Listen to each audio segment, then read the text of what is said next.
তুমি ধূমপান করেছো, তুমি গান শুনেছো, তুমি অন্যায় কাজ করেছো।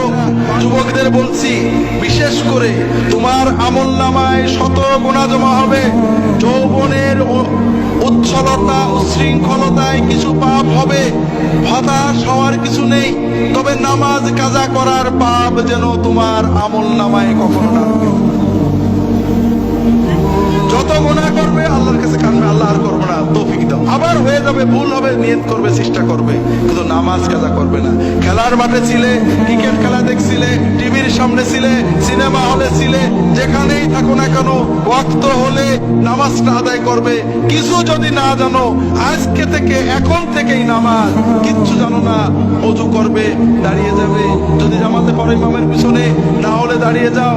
দোয়া কালাম জানো না, যেখানে জানো না, শুধু আল্লাহু আকবার অথবা সুবহানাল্লাহ বলো অথবা লা ইলাহা ইল্লাল্লাহ বলো, এটাতেই নামাজ হয়ে যাবে। তুমি 16 আনা সওয়াব। তবে পাশাপাশি নামাজটা শিখতে হবে। বিশেষ করে যুবকদের বলবো, নামাজটাকে প্রাণবন্ত করেছে গো মসজিদে যাওয়া। তুই যা করবি কর, কিন্তু মসজিদে আসিস না। এটার নাম ইসলাম নাকি ভাই? ও চুল গেছে, দুল পড়েছে, কোনোটা মাকরু, কোনোটা নাজেজ, কোনোটা গুনাহ হবে, কোনোটাই হবে না। কিন্তু সবচেয়ে বড় গুনাহ হলো নামাজ না পড়া, ঠিক না? কাজে ওকে যেভাবে আসে মসজিদে আসতে দেন, অন্তত নামাজটা পড়ুক। ওর জন্য দিনের সহজ বিষয়টা বোঝান। অনেকে বলে যে হুজুর দোয়া জানি না, নিয়ত জানি না, নামাজ পড়ি না, অনেক রকম আছে। আল্লাহর নামাজ কত সহজ করেছেন। আপনি যতটুকু জানেন, কিছু না জানলে সুবহানাল্লাহ বলেও যদি নামাজ পড়েন, আল্লাহ 16 আনা সওয়াব দিয়ে দেন। কাজেই নামাজটা পড়তে হবে, প্রাণবন্ত করে পড়তে হবে। নামাজ আমাদের আল্লাহর সাথে সবচেয়ে প্রিয় সম্পর্ক।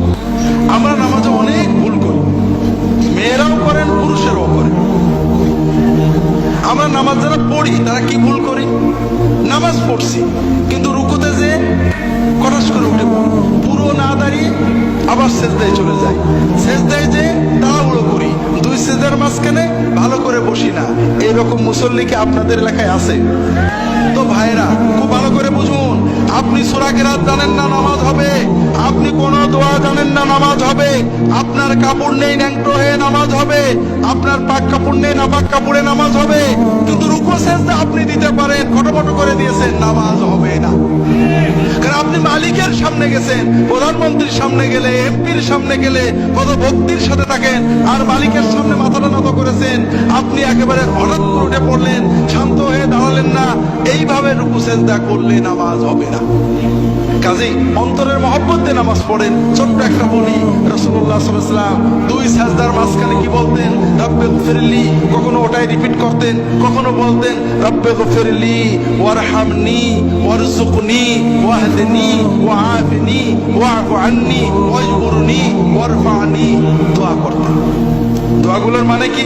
আল্লাহ আমাকে মাফ করে দাও, আল্লাহ রহমত করো, আল্লাহ আমার রিজিকে বরকত দাও, রিজিক বাড়িয়ে দাও, আল্লাহ আমাকে সুস্থতা দাও, আল্লাহ আমাকে বিপদ মুক্ত রাখো, আল্লাহ আমাকে নিরাপদে রাখো, আল্লাহ আমার ক্ষতি পূরণ করে দাও, আল্লাহ আমার মর্যাদা বাড়িয়ে দাও, ইত্যাদি। দোয়াগুলো কেমন লাগলো ভাই? কোন দোয়া বাদ থাকলো? বড় কষ্ট লাগে। বিপদে পড়লে কত দৌড়ান, কত জায়গায় দৌড়ান, ইনুস খতম করেন, কিন্তু দুই সাজদার মাঝখানে 5টা মিনিট বসে আল্লাহর কাছে সব চেয়ে নেবেন, এটা কপালে জোটে না। কাজেই ভাইরা, একটু নামাজটাকে প্রাণবন্ত করে পড়ি। যুবকদের বলবো, তোমাদের সামনের জীবনটা বড় কঠিন।